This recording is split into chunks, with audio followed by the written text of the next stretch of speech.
I have just launched a mastermind called the Circle of Influence, where I'll be taking you under my wing to show you how to build a platform online that generates an income for you so that you can have more freedom in your life. I'm also going to show you how to become a powerful influencer online so that you can score interviews and so you can get exposure on major publications and platforms. And I'm going to even show you how to build these platforms yourself, such as a website, a podcast, a YouTube channel, and a social media following so that you can get your message out there to millions. I'm also going to show you how to network with other incredible leaders online so that you can interview them and so that you can collaborate with them and really show you how to refine your story so that you can share it in an unforgettable way to score more interviews, to score book deals, and to gain more speaking opportunities so that you can become a powerhouse leader. Now, if this speaks to you, make sure you head over to iamjoelbrown.com/apply and get in before I close my doors on this live, interactive, exclusive opportunity where I'm going to go deep with you and with the community of Circle of Influence Game Changers. Don't miss this. Now let's get into this interview. Ladies and gentlemen, welcome to the Addicted to Success podcast. I'm your host, Joel Brown, and I'm here today with Ryan Blair, who went from gang member, living in poverty, to building a billion-dollar company. You know, we featured Ryan a good 8 years ago on Addicted to Success, and it's been so awesome to watch his journey as he's made his way through the entrepreneurial world to then serve so many people in this world, sharing with them great advice around how to be a rock star entrepreneur. Now, Ryan has written a book called Nothing to Lose, Everything to Gain, and Rock Bottom to Rock Star. And these books have really had a massive impact on so many people that I know that are entrepreneurs that are coming up in the game. And, Ryan has this awesome insight and an intelligent mind when it comes to how to create businesses that impact and bring massive value to the world. So Ryan, I'm so excited to dive into this with you today. Awesome. Thanks for jumping in with us, Joe. man. So I want to jump into your mind a little bit here when we talk about where you were at when you first started, right? And basically, as I mentioned at the start when I edified you, I said that you built a billion-dollar company. Obviously, you didn't do that yourself. Like, you were able to build it with a team, and you got to work. You really got to work. Now, what was driving you, man? How do you go from living in poverty to creating a billion-dollar company? What's the mindset like? For one, we sold it for $792.8 million, so it wasn't a billion. Almost. I did do it with a great team, and we did over $1 billion in cumulative sales. We did something like $3 billion. So if you were to measure it by, we started a bank account with $0 in it, with zero sales. And in that bank account, over a period of 12 years, $4 billion or $3 billion or some big number rolled through it. And we were able to keep a tiny chunk of that for ourselves and for our shareholders. And we paid out, a lot of money, probably $1 billion in commissions and lots of money in taxes and, and so forth. So as an ecosystem, we certainly played with billions of dollars. And it was fun to spend that money because as the CEO of that company, I got to write the checks and sign the checks and direct the capital. And we were, highly profitable during my tenure as well. So it was cool. But I just want to make sure you guys understood it wasn't a $1 billion company, but, we certainly did billions in sales and hundreds of millions of dollars worth of value creation. And we ended up selling in 2012. So your question, though, was the mindset to do that. The mindset was, we started very small. We saw an opportunity. Our company was built during the 2000, when I joined the business, it was 2005, and we had the recession in 2008. We had to completely revamp the business and change it to an entirely new model. And that model was tested, and it happened to work for the recession that hit in 2008. So by 2009, the business started working. It became the fastest growing company in all of Wall Street. We were part of an NYSE publicly traded company. We went from 9 million to 624 million in annual revenue in about 2 years. And we did about $100 million in EBITDA a year at the very end when we sold. And so we had a valuation at the very end of 792.4 million. And I only know that number because it was like keeping score. We were in an earn out. And that was part of the reason why we did so well was myself and my co-founders had plenty of incentive, because when we sold it, we were only about a $20 million company. And we then had an earnout from there. Right. So you looked at business more as a sport rather than very much so. Getting so tied up. Everything. Life is a sport. Everything is a sport to me. Yeah. If you don't like sports, it's a game, right? And I'm a man of faith. If you don't believe in faith, believe in simulation theory, and you're a player in a game of in the simulation. And the question is how far can you take your character, right? How far can you take your avatar? If you're in faith, then you believe you have a purpose and a soul. And the question is how can you make sure that you shed away all the things that are stopping you from doing your soul's job and fulfilling your purpose? But, no matter how you get there, theologically, it's all a game, basically. Yeah, no, I love that. I love it. So let's have a look at it like this, right? Then if for you, if this is a sport or a game, what was your best play? If you were to look back at it now, what do you feel was your best move that you've ever played? Well, we were the first at Visalis. We were the first to embrace social media in the direct selling industry. So direct selling was done in dens and living rooms, meaning people weren't out there publicly talking about it. It didn't use traditional forms of marketing. And we were young kids that had embraced technology. And so we created what was called the Body by Vi 90-Day Challenge. And then we instructed our team on how to market and share the challenge socially on social media. And while all of our competition, the old folks like Amway and Herbalife, they were telling their people, don't post on social media, don't bring your team onto social media. We were making our entire business about social media. And so we were the first to actually take a challenge and push it on social media. And as you've seen, everybody has a challenge now. You have the Ice Bucket Challenge. You have 1 million people doing challenges. And we were the first to actually do that, and the pioneers in using social media to propagate a challenge. And it still to this day is, constantly being reinvented. You're seeing new challenges all the time. The Bottle Cap Challenge, the Ice Bucket Challenge, some really cool stuff. So we were the very first people to commercialize that concept. And we did so when social media had yet to really be commercialized as well. So, Facebook wasn't making money when we first started using social media in early 2008, 2009 as our primary way of communicating. And so, we were some of the very first people to embrace social media. And as a result, we got a head start in front of all of our competition.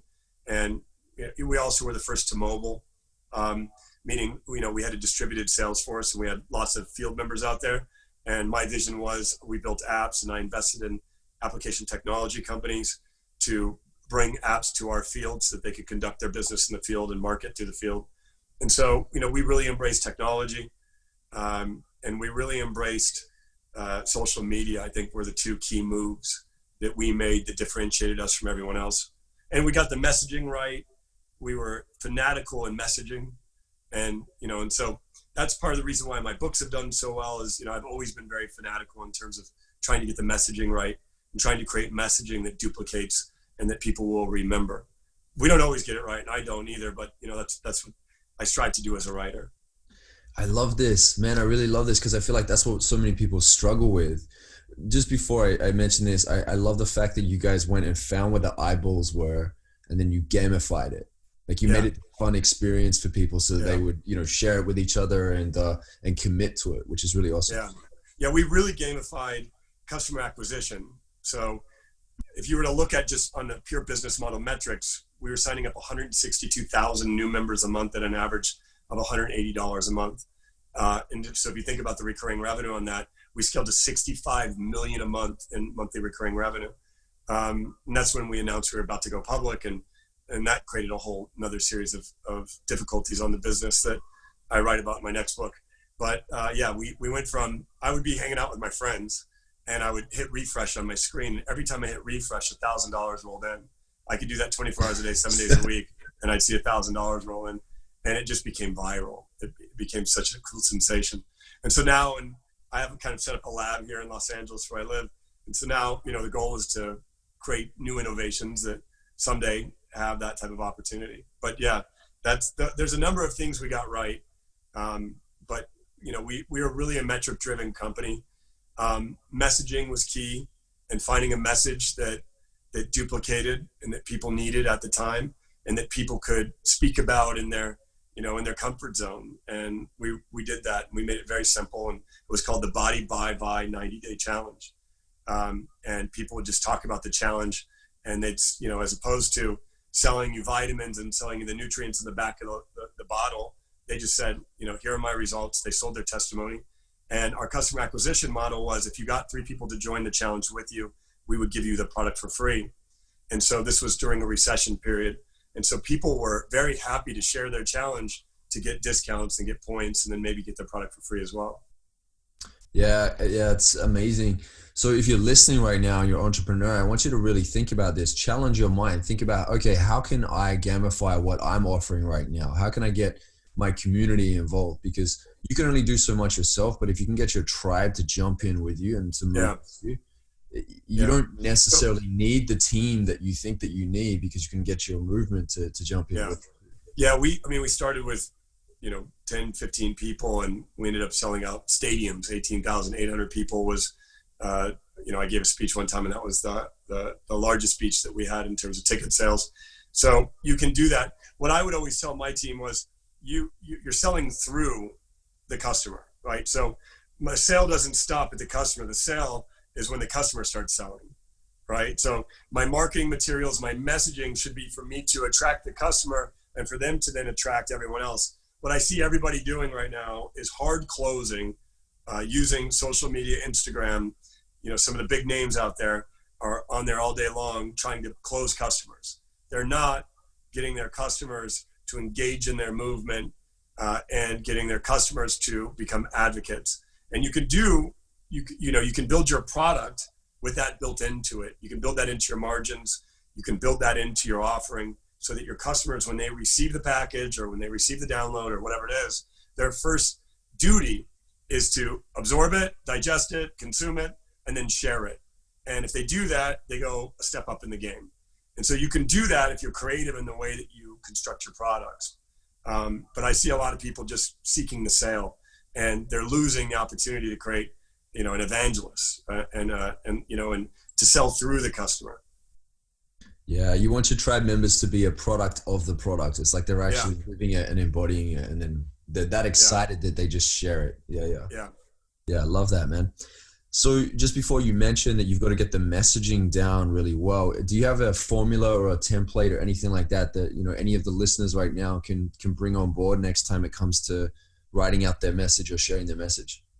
So I test my message on my son. I test my message on the lowest common denominator I can find when it comes to messaging. And he's a very smart child, but I try to test my message on people that are not sophisticated in messaging, and so like right now I'm writing a new book and I'm testing the content.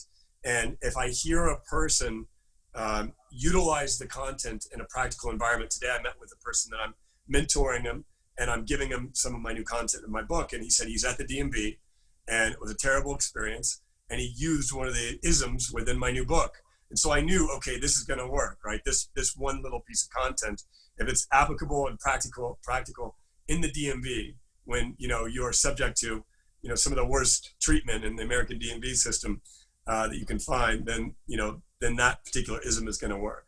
And the ism was, I'm not always where I want to be, but I'm always where I need to be. He needed to be in the DMV because he had a ticket that he had to handle. And so he wasn't where he wanted to be. He's where he needed to be. And it's a Friday here, and it's beautiful out, and he wanted to do anything but hang out in the DMV all day. But I told him, you need to get your driver's license fixed. Otherwise you can't drive for me and you can't spend time with me and blah, blah, blah. And so, you're not always where you want to be, but you're always where you need to be, was the ism. So the fact that he was using that in the DMV told me that other people could find practicality in that. So I'm always testing my messaging. I'm always seeking, I'll go find a stranger. I'll do anything I can to try to test the messaging, because all too often we fall in love with our messaging, and you have to extract yourself, and you have to be able to observe the messaging in, as wide of an audience as you possibly can, and see what sticks. And nothing to lose. The things that stuck, the things that people still buy the book over today, and the things that people still share today, are not things that I thought would be the words that worked. And that's one of the things. I'm always seeking the words that work. And in a sales pitch, in a marketing formula, there are a set of words that work. There's language that will work to get you the result in anything, whether you're pitching an investor, whether you're asking a girl on a date, whether you're trying to recruit a new partner, you're trying to persuade a vendor to give you terms. Anything can be solved with words that work. You just have to find the words that will work for the individual that you're targeting. And it could be on a one-on-one basis, or it could be on a basis of masses. Words are very powerful. You know, they have a lot of power to them. And so I'm a big fan of, you know, trying to really find the energy of the right set of words to get people to take action. And that's the way you have to look at the words that you're utilizing in everything that you do, right? There's a language of light, so to speak, and you just have to find that language. And you'll see people's light bulbs just turn on when you say it, and you'll see the light bulbs turn off when you say the wrong words. In the selling environment, it's real easy to see, like, you will lose a sale if you say these words, right? Or if you say too many words. You'll gain a sale if you say the right words. And so your objective is to say the right words to gain the sale. And so the only way that you'll get good and consistent and proficient at that is if you start out with a set of your best possible words, and then you refine those words as you go to get to even a better set of words that will have a higher conversion ratio, right? So that's the goal. Yeah.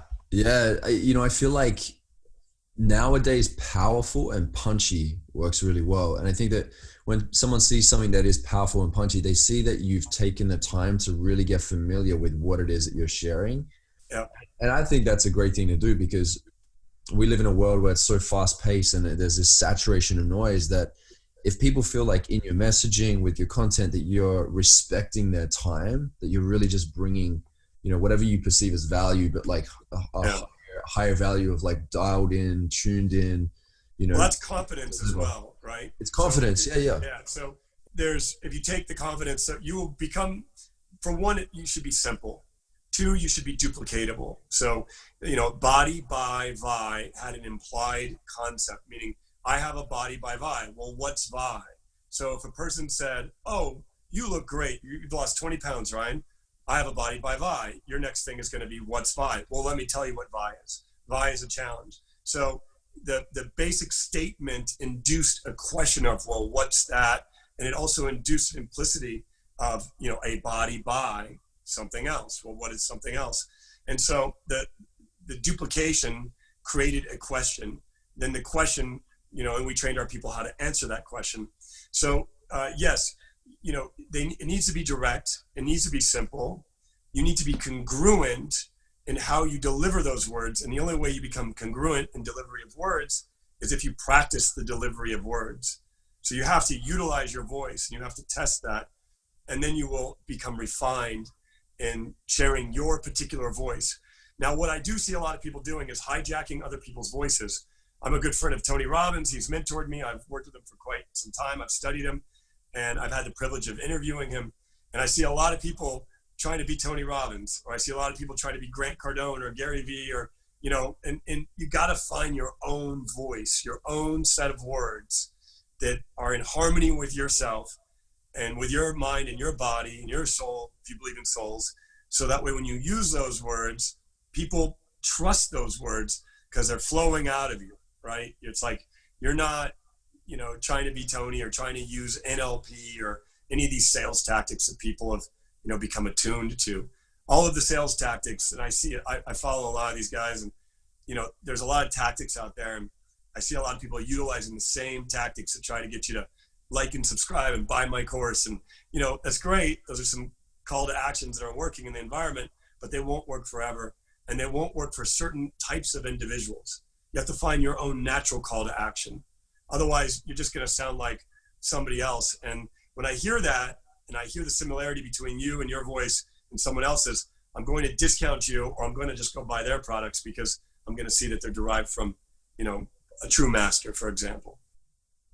Yeah, that's such a great point. I feel like people have a bucket in their mind that can only hold so much, you know, in certain industries. I know Tony talks about this at his business mastery event, where he says, you know, when you think of fast food, it's McDonald's and it's, you know, Burger King and KFC. And then that's pretty much it. Like, most people only hold a few. So when you think of the top, inspirational speakers or transformational coaches, you want to be in the top 3. Yeah. Top 1, like number 1 if you can, but really if you're a second-rate version of somebody else, you're never going to get there. Yeah. Well, the good part about today is we all can get 1,000 true fans, right? So every single one of us that has a story to tell and has some skills that have been built, an experience to share, can get 1,000 true fans. And if you can get those 1,000 true fans to pay you $100 a year, you can make $100,000 a year, and you can live life pretty well on $100,000 a year as an entrepreneur, especially if you're young. So we all can get there. Now, the only way you'll get 1,000 people to follow you and give you $100 a year or $100 a month or whatever it is that your product offering is if you have a unique voice, right? You have to have a unique voice to get 1,000 people to follow you. But you don't need to you don't even need to compare yourself to Tony Robbins or Gary Vee or any of the people that are in the top of the top. Those people's voices all started very small and they built very big, but they're very unique voices. And so once you have a unique voice that 10 people will buy from, then you try to expand that unique voice to 20 people and 30 people and so forth. But you have to start with your true, authentic voice, like your own set of words that you're going to utilize to describe your story, your experience, your products, and what it is you have to offer the world that no one else does. I mean, that's what you really have to get to. Yeah, I feel that. Do you feel like the more that you write books, write articles, books, just write, right? Like pour out, get it out of you. And the more that you do things like this, like interviews and have meetings, the more you start to find your own voice? Yeah. Well, one of the maxims I have in my new book is you have to use your voice to find your voice. So you absolutely have to use your voice to find your voice. Now, my process over the past 2 years is I had used my voice extensively on the road, 250 days a year, traveling all around the world. And I did that for a good 10 years. And so I then took a step back and I did a vow of silence, which was a spiritual endeavor. I stopped talking for quite some period of time. I reevaluated every book that I've ever read, which is hundreds, thousands now, hundreds of books that I've read, thousands of books that I've touched or I've grabbed a piece of principle from, hundreds of books that I've fully read and enjoyed. And I reevaluated, what was it that I received from that? And then I went back and I actually worked on my voice physically. I'm talking vocal exercises. I'm talking enunciation, listening to my interviews. How many times did I say the word how many times did I pause, and re-engineered and refactored my voice? So, there's a technical process to creating a voice. There's a technical process to finding a voice. And I found mine more by happenstance. I was an entrepreneur.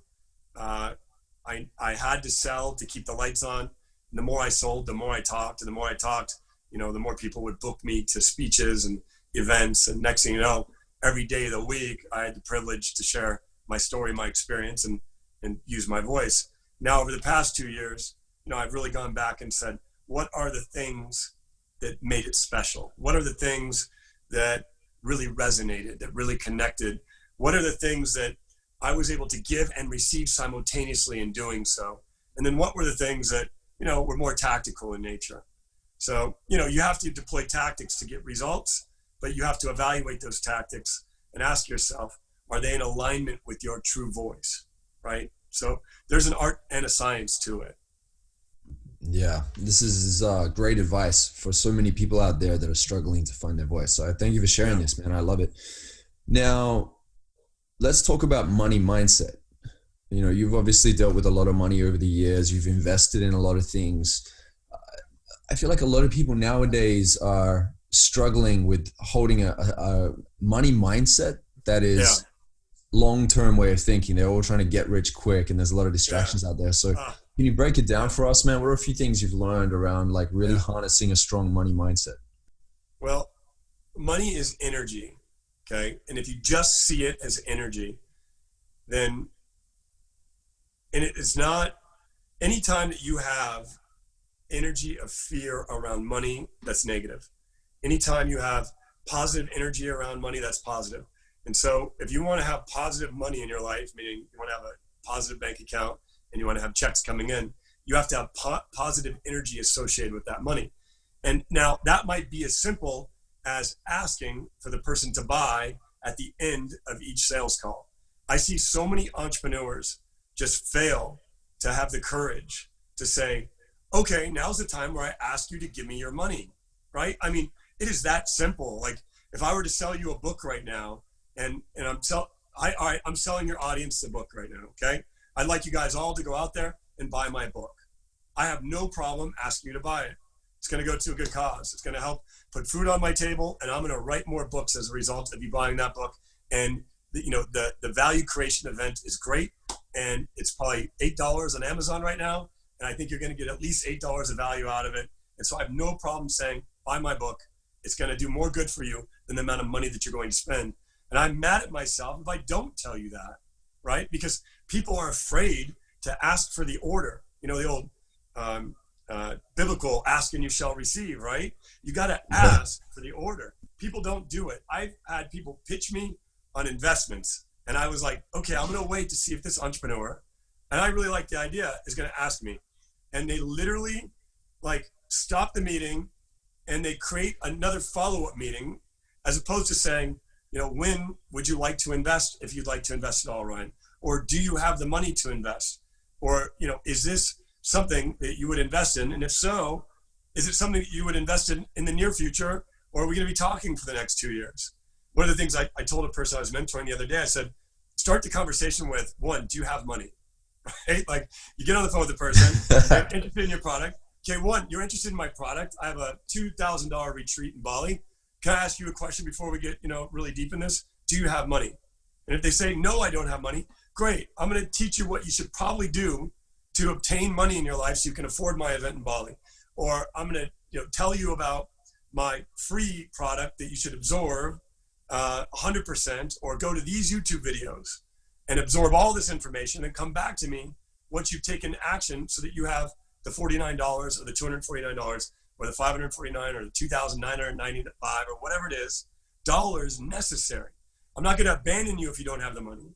I'm going to know exactly where you are, and I'm going to give you some free resources so that you can go get paid, so you can come back to me when you have that money, right? Because there's plenty of free resources out there that we all have access to, whether it be on YouTube or cheap resources, books, or $49 this or whatever it is. They'll give you a mindset so that you can go figure out how to make $2,900 so that you can afford to be at the retreat, right? So my approach is, money is an energy.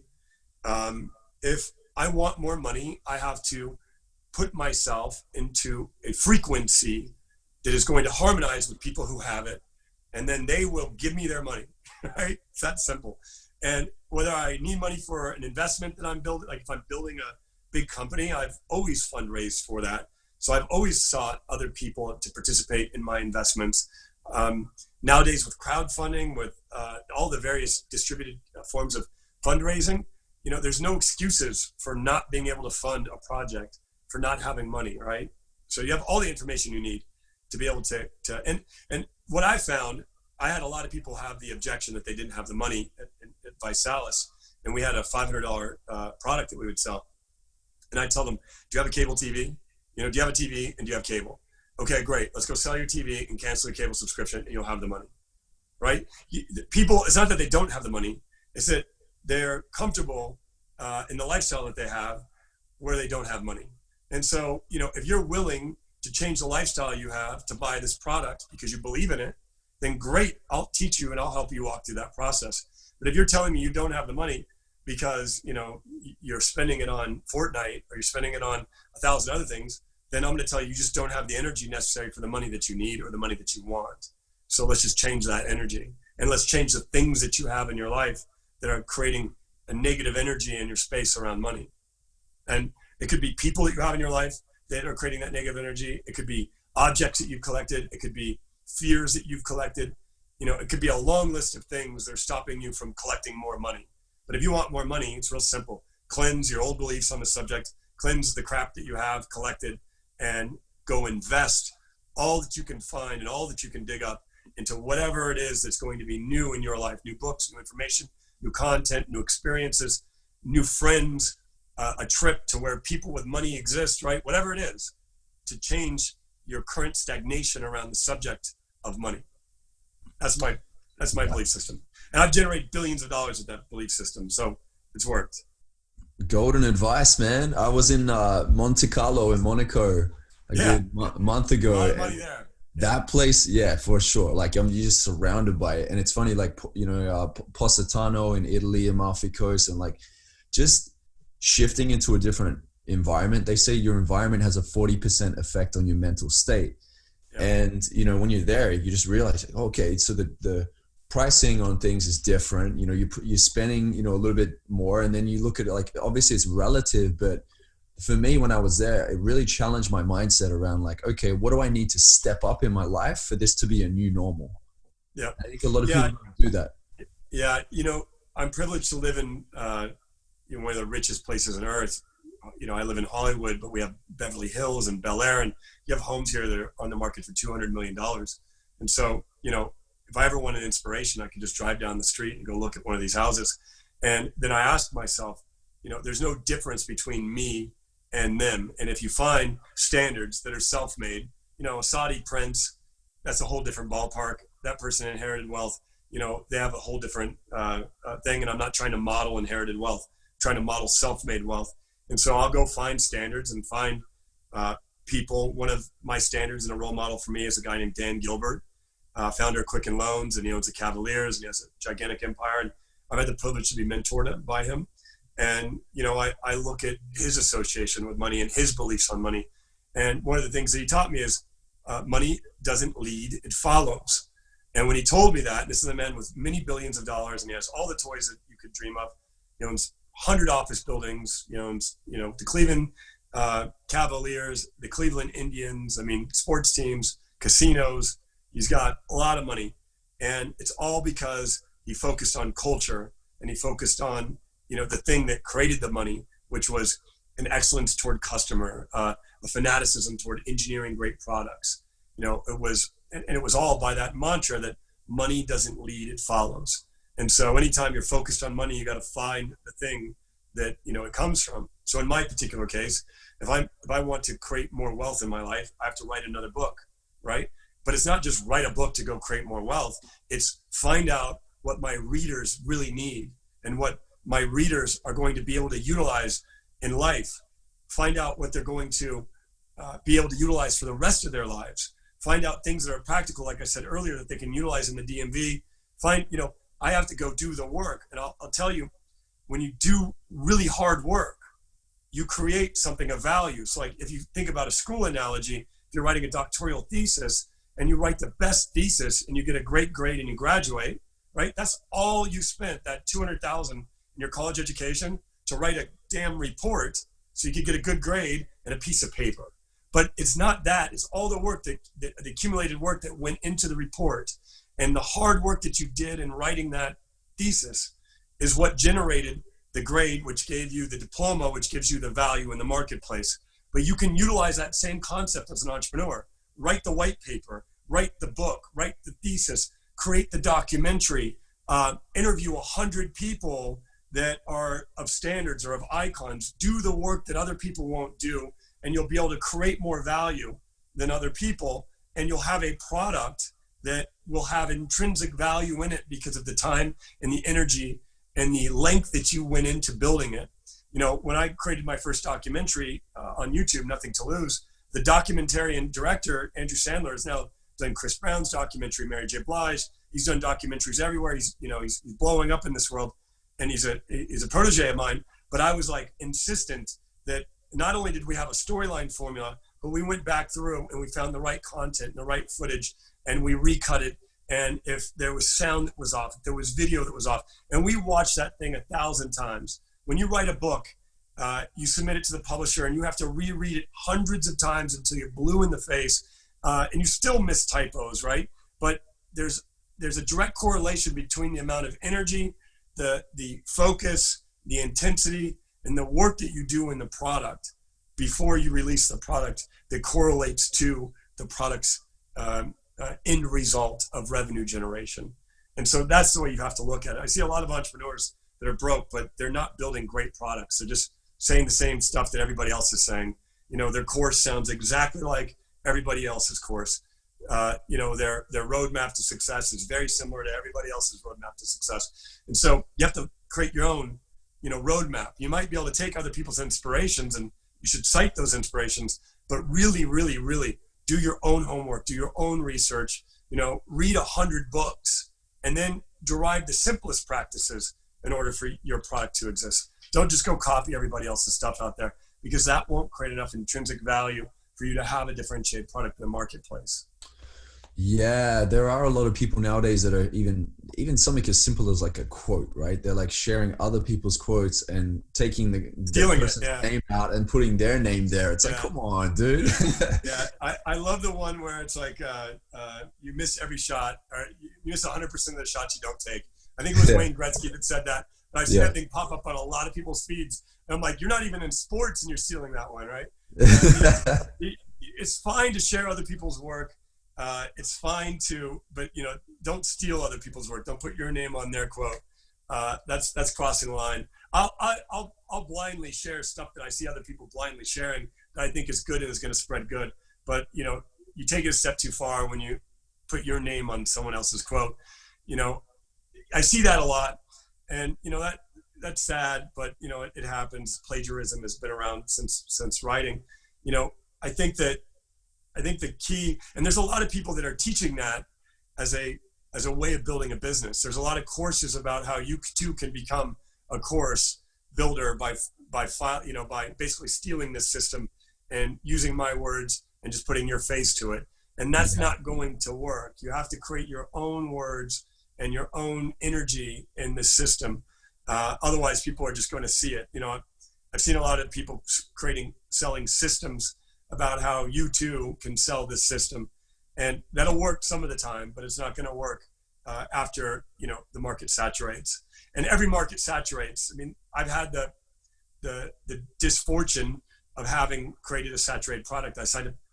We signed up, I should say, 3 million people on the Body by Vi 90-day challenge, and then it didn't work as much. Where when it was brand new and no one had heard of it and no one had tried it, it had 100% interest rate, or a significant percent of interest, and then a certain percent of closure. But once a person had heard, 3 of their friends did it, 1 of it worked, 2 of them it didn't, 4, or whatever the variable was, the interest rate went down because saturation had hit in the marketplace. And so right now, Instagram is saturated with people marketing very similar offerings. That's for sure. So the only way that you're going to be successful is if you create a differentiated offering to that of what everyone else is out there doing. When I say successful, I don't mean $100,000 a year in income, because you can pretty much find, 1,000 people to buy $100 a year worth of something in any niche out there with your own unique, touch on it.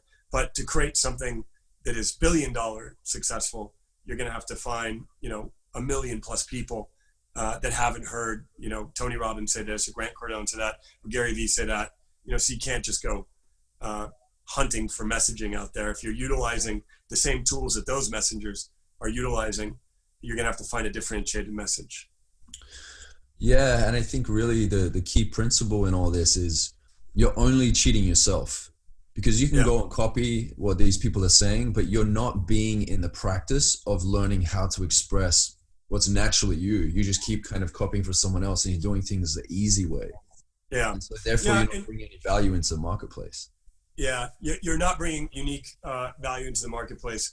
I mean, you're absolutely right. And the other thing I'd share is, the neat part about where we're at today is we have so much new content, right? Like every day there is a national disaster. There's a tragedy in the environment, like we're dealing with the Amazon right now. There's political craziness. So you can find ways to create content every single day. It just takes work, right? Like you have to do the homework. You have to be genuinely interested and curious, and you have to, ask yourself, you have to really find yourself, and then ask yourself, what is your unique perspective on this particular situation? And then do I have people that are interested in that perspective? And how do I find those people that are interested in that unique perspective? Yeah, for sure. So Ryan, I want to be raw and real and vulnerable with you. You know, before when you were talking about making the sale, and you said the first question you could ask is, do you have money? It's so funny because, you know, I consider myself pretty good, relatively good at sales. When you said that, I was like, oh, and I was trying to imagine myself starting the call with that. And it was it was a pinch, man. I was like, damn, like, could I do that? And the answer obviously is yes, I can. I feel like there may be a little hurdle. How do we get around this? Because I'm sure I'm not the only one that's listening to this right now. For one, say it with a smile. Okay. Okay. So you can say anything in life to anybody as long as you have a genuine smile on your face. And, you know, two, you want to build enough rapport, right? So you don't, you know, when I say start the call, you know, 80% of a sale is trust and rapport. Okay. So you got to get to the 80%. You got 100 yards that you're trying to score a touchdown on. You got to get to the 80-yard line of trust and rapport. Now, you should be able to ask enough questions to know whether or not a person has money or not during your trust and rapport process, right? So tell me a little bit about yourself. Where do you live? And, you know, if I told you, oh, I live in the Hollywood Hills, that's an indication that I have money, okay? You know, because it's not cheap to live in the Hollywood Hills. If I tell you I live in an apartment with my mom, that's an indication that I might not have money, right? You know, doesn't mean I don't have money, because I might be studious and saving in the apartment that I live in with my mom, and my mom might be rich, who knows? But you should be asking questions, and you should be asking them yourself. And you should develop your product offering so, you know, you can serve, you know, if your audience resonates with you, and there's not a lot of people out there with money, there's only a small percentage of people. So you should be able to develop your product offering where you might have a product for people who don't have money, and you have a product for people who do have money. And your goal, though, is not to waste people's time that don't have money, or waste your time. And as much as I don't want to waste your time, is the way I would say this. So, like, if I lead you down a path to sell you my $10,000, you know, widget, and you don't have that, boy, have I wasted your time. Now, if you, as a person of means, if I spent a half an hour selling you my $49 product, you're like, Ryan, I want the full package, man. Like, you just wasted, you know, an hour of my life. I've done you a disservice. So I take the approach of, look, I'm a straight shooter. I want to know exactly where you're at so I can figure out how to, you know, elevate you, or to, you know, increase your prosperity, or whatever it is. And I need you to be honest with me, and I'll be honest with you, and let's do this, right? We're on this telephone not to waste time and money.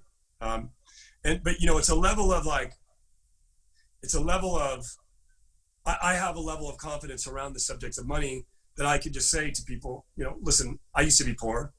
And so if you're poor, I don't have a problem with that. Just tell me you're poor, and then I'll tell you what we can do to make you not poor. If you're in the middle class, I've been in the middle class, I don't have a problem with that. Just tell me you're in the middle class, and I'll give you my middle class product.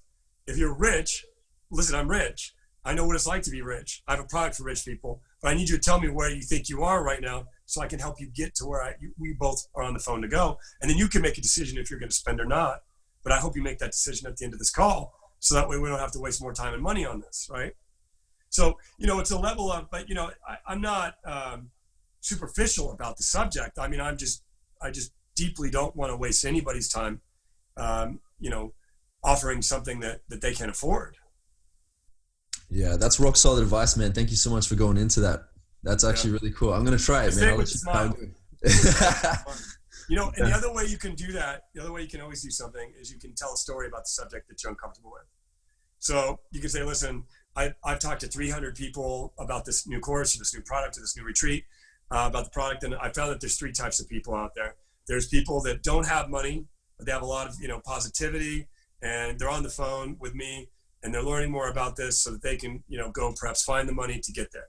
There's people that do have the money, but it's tight, and they're not 100% sure if they want to get, you know, if they want to invest right now.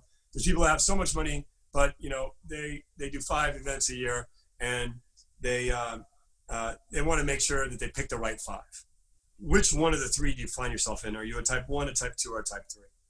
Right? So there's ways you can structure your narrative and your script to elicit, without, you know, just saying, do you have money or not? I can be more direct because I've built a brand that's pretty direct, right? And, you know, and I make sure that I'm edified correctly before I'm on the phone with somebody. I mean, I'm not in the business of asking for money from people right now. I'm somewhat retired. But when I made sure that I was edified properly prior to being on the phone, so that I could be straight and be direct and not have to start from the beginning, right? So for example, if a person transferred a telephone call to me, when I would ask for an order 10 years back, they would say, listen, Ryan values his time. He believes time is money. He's going to ask you some direct questions. Just answer them honestly and directly, and it's going to be fantastic. And you're going to get some great advice that you wouldn't get otherwise. Can I ask that of you before I transfer you? And the person would say, yeah, sure. I'll, pause. And then when I'm on the phone with the person, I can just be direct, right? I don't have to, start from the beginning and build trust and rapport all over again. Edification is key in a selling environment.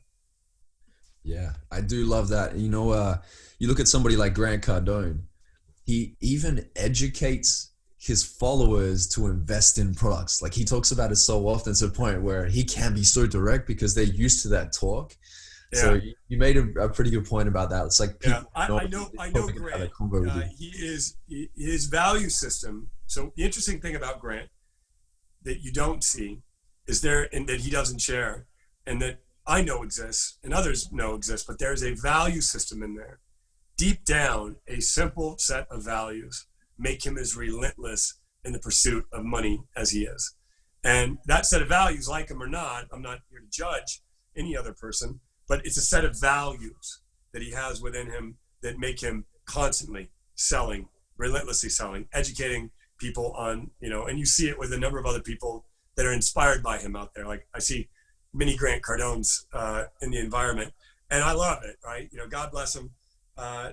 That's his method, but it's a value system. Not all of us came from his exact identical experience or can relate to that identical experience. So we can't model that exact closing method. We got to find our own closing methods. But, use story narratives in your selling environment for sure, because people will relate to those stories if they're not relating to you. So that's a very important aspect of how to sell. Yeah. Story selling is the most important way you can possibly sell. Yeah, I mean, you look at somebody like Jesus. Yeah, he was the greatest salesman of all time. Like when you look at it like that, if you want to base it in that way, like he talked in parables. It was so moving. People are still sharing it today. So So for one, he has a number one brand. There's him with 1.6 billion followers. Next is Muhammad. Next is Buddha. They don't have any social media. So you can't say, well, they just had better social media managers or a better advertising firm. Their message, all three of them, still propagates all around the world today, and they're still adding new members.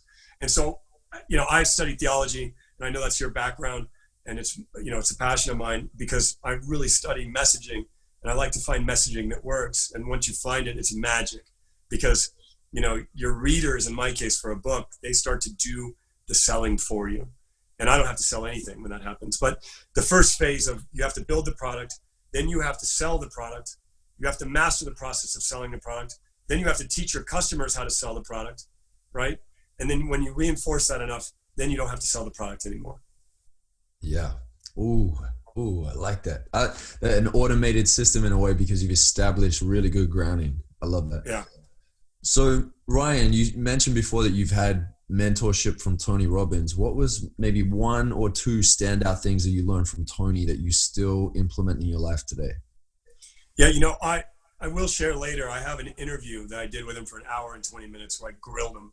I have a list of questions that I have just, for myself, that I write lists of questions that I ask of myself. And then I ask other people those questions. So I asked Tony some really good questions, but, I asked him the old question that we all have used as interviewers, which is what would you tell your 20-year-old version of yourself? And he went into this meditative trance. And I've shared it on my Instagram a couple of times where he just said, I would tell myself, breathe, brother, just breathe. And I took that literally, meaning learn how to breathe. And so in my past 2 years, I've actually learned how to I've relearned how to breathe, doing various breathing techniques, various breathing exercises. I've implemented breathing in my martial arts. I've implemented breathing in my vocal work. I've implemented breathing techniques, but I took what he said literally, because he said people are going to, let you down. You're going to go through tough times. You're going to have, difficulty. And he's recently had difficulty. And I have no doubt that he had to deploy the very practice that he told me during, his recent bouts of difficulty that he's had. And that was just breathe. You can breathe yourself through anything, but you have to learn how to breathe, whether you want to be a better athlete, you want to be you want to manage anxiety or depression, you want to increase your vitality, you want to increase your pH balance of your body, you want to defuse negative situations, breathe. So learn to breathe. So when he said that to me, I was not versed in the art of breathing. And I can tell you, I've spent a lot of time learning and mastering breathing as a subject as a result of saying that. I guess that'd be probably the most profound thing that he said, was learn how to breathe. Basically, indirectly, he said, just breathe, brother. But what I took that was literally reverse engineer the biology and the physical process of breathing so that I could use it in events. And boy, have I utilized breathing through many cool events. Yeah. You get yourself centered, right? It's like a recalibration technique. Yeah. It's recalibration. It's integrating. I've taught it to my son, who he used to have autism, and you're never really cured from autism, but he no longer displays the symptoms of autism. And breathing has been a hugely important aspect of our journey together. And I used to have anxiety. I had sleeping issues. Breathing has elevated me physically, mentally, and spiritually in amazing ways. It's a cool thing. So I would say that, Tony's big on meditation. And so he got me into different forms and studying different practices of meditation. The peak state concept of creating an anchor. Mine is, I hit my chest powerfully and put yourself in a peak state. There's countless things that I've learned from Tony Robbins. I mean, I could write a book on just, what I've learned from him. I've read, I was exposed to him when I was 18 years old, and I'm 42. So 24 years worth of studying this individual.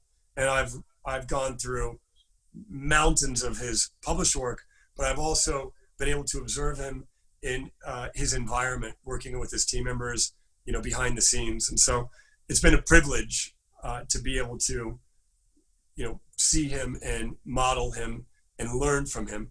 But I think, a lot of people listening will say, well, I didn't get mentored by Tony Robbins, or I wasn't exposed to him 20 years back. So you got to understand, I've applied the same approach to studying Tony Robbins as I've applied to studying John Wooden, who was a great American basketball coach who mentored me. He's since passed away. I've studied Tony Hsieh relentlessly. I've studied Dan Gilbert relentlessly. But I also study people when I go on hikes. I go for walks, and I don't put earphones in and listen to crap music. I listen to nature. I listen to the conversations of people that are walking by me.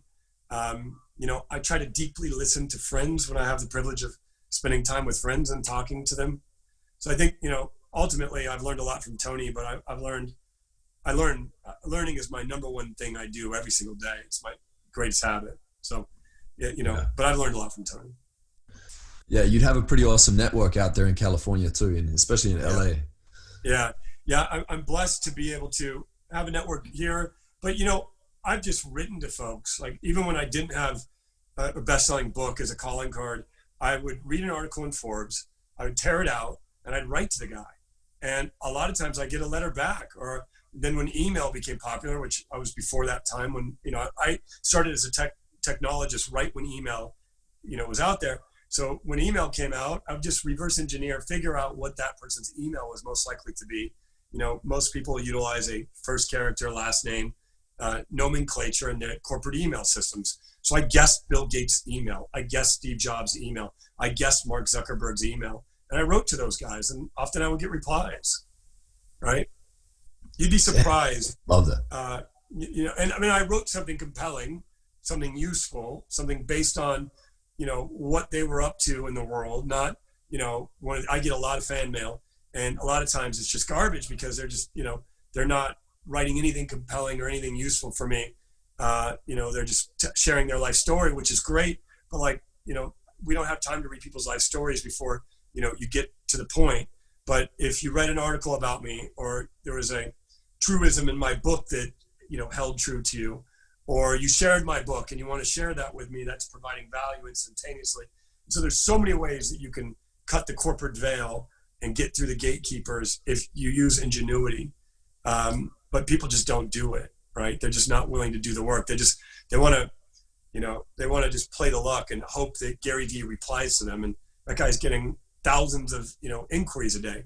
So you just got to figure out, how do you get the inquiry to stand on the top of this pile? I've had so many creative entrepreneurs. They've sent me interesting things. They've sent me paintings. They've sent me, their product for free, their book for free. And when they do that, they go to the top of the line of people that are unwilling to, invest in a potential relationship with me, for example, as a potential mentor, potential advisor.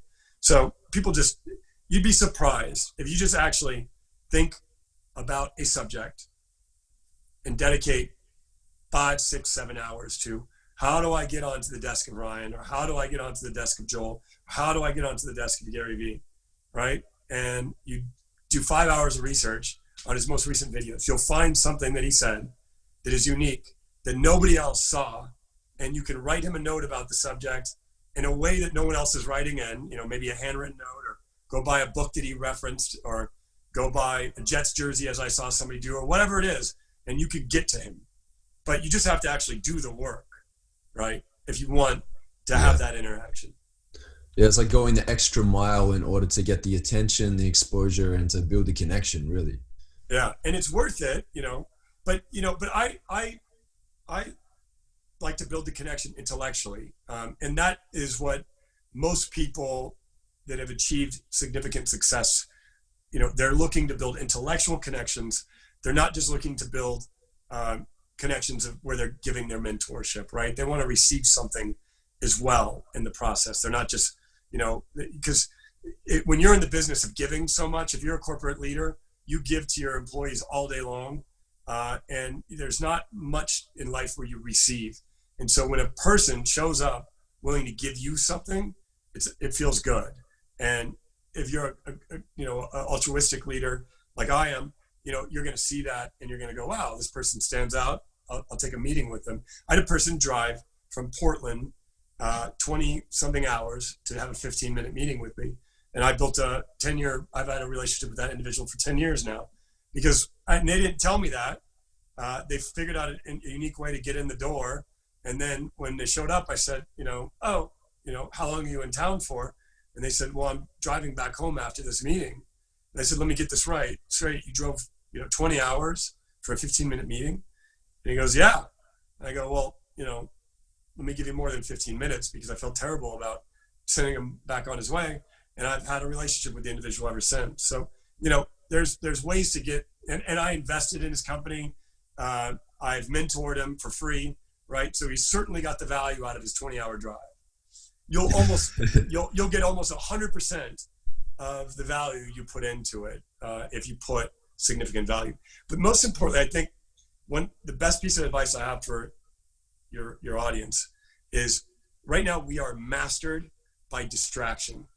And, the only way you can get to mastery is if you focus, and if you focus on something for enough period of time, you can become a master of it. And focus means that you're really in a contemplative mode on the particular subject. You read the book with your phone turned off. You watch the documentary with your phone turned off. You allocate the time to the audiobook without distraction. You don't take friends during this period of time. You have to spend 10 hours a day completely concentrated, is the word I'm looking for. You have to have concentration to create mastery. And all of these apps and all of these phones and all of these social circles and all that stuff stop you from mastery. And I know people say, like, oh, you should focus on your network. Well, yes, but your network also distracts you, okay? Because they're pinging you, they're updating you, they're commenting on your Instagram. And so you have to figure out a way to build your network in a compartment that is going to build a network of value for you. But you also have to figure out a way to have a compartment where you can concentrate without distraction. I mean, no distraction, no, in the silence, where you can concentrate on building your product, building your message, building your offering, and tell yourself, I'm not going to do anything until I write 10,000 words. I'm not allowed to leave the house or pick up my phone or turn on my phone until I've read 100% of this book that I haven't gotten through. You have to force yourself to concentrate, because you have, actors out there like Mark Zuckerberg. I say actors, like state actors and corporate actors, trying to distract you for a living. The smartest human beings in the world want your attention. I'm talking politicians that have rooms of trolls trying to steal your attention all around the world. You have the smartest individuals in there trying to steal your time and get your time onto their product or their offering so that you buy their stuff. You have to figure out how to take back your time and how to, you're mastered by distraction these days. And I know it because I look at my screen time reports on Apple, and there's other reports for Google. And I look at it and I go, my God, my week got away from me last week. Like, I didn't want to spend 4 hours a day on the screen, right? That's not where my art is generated, where my creativity is, most enhanced. So I have to look at that and say, okay, I got to put my phone down for the first 3 hours of the day. Like, I'm not picking it up, right? Or I'm only allowed to touch my phone during this period of time. You have to do that. Otherwise, you will become mastered by distraction. And the opposite of mastery is distraction, right? If you want to master anything, you want to be a billionaire, you got to master something. Great distinction. I love that. There's a book called Black Hole Focus that I read a little while back. It's about really going into that deep work and having that focus. Nikola Tesla did it. You look at someone like, arguably one of the top hip hop artists in the last decade, Drake. Yeah. He sold more hits than the Beatles.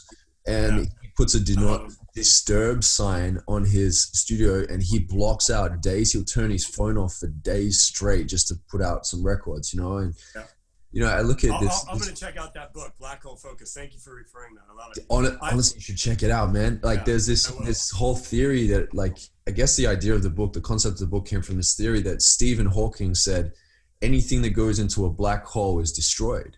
But then he had to come back out and say, actually, I was wrong. What I've discovered is anything that goes through a black hole is actually transformed. So that's where this whole concept of like this black hole focus comes from. And I love it, man. I love it. Yeah, I have to tell you that the transformation that I've had physically and mentally and spiritually, for that matter, happened as a result of shutting off all communication other than what was vitally necessary. When I say vitally was I had to communicate with my accountant to make sure the bills were paid. I had to communicate with my son, and that was it. And everybody else, friends, family, they were all, I did a vow of silence for quite a period of time where I didn't communicate with anybody. So I had to learn how to shut off everything and then reset so that I could then go back out there and start communicating new content, new ideas with new energy. And so for those people that are suffering burnout or that are having anxiety or drain, or, they're just not able to get their energy right, you have to go into that black hole that you just described where, you shut off everything. Yeah. Powerful stuff, man. Powerful stuff. Yeah. So we're going to wrap up the interview real soon. I have a lot of respect for your time. I know you have a productive schedule. Just real quick, when it comes to your vision, how do you execute on your vision? Is there something that you hold in your mind when you come up with the idea of like your book or your brand, or when you have somebody, come to your table and they're talking about a business idea and you invest in it? How do you execute on the vision? All right. Well, so great question. And I hear a lot of venture capitalists. I was a member of a fund and I've invested in a bunch of companies. So I was a venture capitalist. I'm no longer investing because now I'm investing in my own projects, and that can be a conflict with some of the portfolio. So I'm no longer technically a venture capitalist, but I was for a minute. And I hear a lot of people talk about ideas, which, vision, ideas, and execution. And ideas are the most important thing in the world. And VCs out there are doing a disservice to the world by saying it's all about execution. Who cares about ideas? Ideas are what change the world. Ideas are what elevate us. Ideas are what change humanity. Ideas are most important. but you have to execute on those ideas to bring them to reality, right? Now, what is execution, to break down your question? Because people talk about, well, how do you execute? Execution is knowing what to do and how to do it, okay? Let's break that down a step further. Knowing what to do, okay? That's prioritization. So doing the things necessary for you to create the value that you need to create, or that you desire to create, or that you envision to create. Now, if that's a company needs to create products or services. So you have the idea of a company, then you got to break it down and go down to the level of product. And then how do you create the product? You might go down to the level of, writing up a list of the manufacturers that you need to interview. You write up a list of the vendors that are going to be associated with your product. You write up a list of the things that need to be done in the product for sales copy, marketing copy, web copy, social media copy, shareables, blah, blah, blah, blah, blah, blah, blah, right? So that's creating a list. So execution is knowing what to do and how to do it. What to do is creating a list of everything that you possibly could do, and then prioritizing the things that are going to create the most value, and then doing those as best as you possibly can. Not doing them all, doing the things on the list that have the greatest potential to create the value. So knowing what to do is prioritization. If you don't know what to do research, okay? So go on YouTube, study people who have done it. If I don't know what to do, if I want to create a retreat, as I know you've done, I would call you up and I would study it. If you wouldn't take my call, I'd call somebody who knows you. I would buy a ticket to your retreat to observe your retreat, to learn about how your retreat operates, so that way I could then create my own retreat. I would go on your YouTube. I'd interview your ex-girlfriend. I'd do whatever it took to find out what you did and how you did it, right? If I didn't know what to do, what to do, you got to hire a caterer, you got to, contact a hotel company, you got to, find the right calendar, time of year. There's a lot of things you have to do, partner with an airline. I don't know. I've done some events in my life, but if I don't know what to do, I would then do a tremendous amount of research to figure out what to do. And then once I wrote up a list of all the things that you need to do, I then prioritize which of those things is going to create the most value. I see a lot of people, they do the things on the list that are most valuable for them. Like, it's most fun to write, the manifesto, but to actually call the customer and to, and to sell them is not fun. And so they want to do all the, it's more fun to post on social media and reply to people than it is to call the people that are replying and talk to them about their life and get them to convert, right? It's more fun to create the content than it is to actually convert the content. And so I see a lot of people doing the things on the list that aren't creating the most value. And you can put a price tag next to each task on value creation. Like this, if I get this right, it's going to give me 50,000 in value. If I get this right, it's going to give me 100,000 in value. If I get this right, it's going to get me $1 million in value. If I get a post right, it's just going to make me feel good today, right? It's not going to make me money today. But if I get a post that 100 people raise their hand and say, I'll buy, because I wrote good copy on my post, then that is value creation. So I should go write some copy, so that way I, do a post that has good copy on it, if that's the game that you're playing in. So that's what to do, and then how to do it. Now, how to do it, and once you know what to do and how to do it, you can execute on anything. Any vision, any idea can be executed if you know what to do and how to do it. So how to do it is seeking mentorship, right? Finding people that have done it, so that way, you can ask them, how did you do it? Because I want to do it as well. How to do it is a lot of trial and error, like knowing exactly how to do it. You got to actually get out there and do the thing that you're seeking to bring to life. If, for example, of writing a book, how to do it. I've interviewed lots of authors that have done it. I've bought a lot of books from a lot of other authors, as well as talked to them. I've watched many of marketing material or sales material from a variety of different authors. I've watched their book videos. I've watched videos in comparable categories of book writing. I've read old books. I've bought old books. I've reverse engineered everything I can on how to write a book, different formats, different processes. I've bought master classes on the subject, right? So I know how to do it. And then once you know what to do and how to do it, you just do your job. Now, if you want to be a writer, you got to write. And a job is 8 hours a day. So I have to spend 8 hours a day on my content. And that's what I do. I spend more than that. But so once you have an idea, then you have to know what to do. Then you have to know how to do it. And then you just do your job. Okay. And doing your job is the equivalent amount of hours. To be a pro at anything, you got to spend at least 10,000 hours at it. And that's 2,000 hours a week, 2,000 hours a year, which is 40 hours a week. And so that would be about 5 years. So 40 hours a week is about 2,000 hours a year. And so it'd take you about 5 years. If you want to speed up that process, spend 80 hours a week or 4,000 hours a year. And so that takes you 2 years roughly to get to pro status, about 2.5 years. And so, it takes time, it takes energy. So you have to know you have to have a vision or an idea. You have to know what to do, know how to do it, and then you have to do your job. And you have to do your job for a long enough period of time until you become competent at your job. And once you become competent at your job, you can become a professional. Dude, what an amazing breakdown. I love it. Absolutely love it. Awesome stuff. Thank you. Awesome.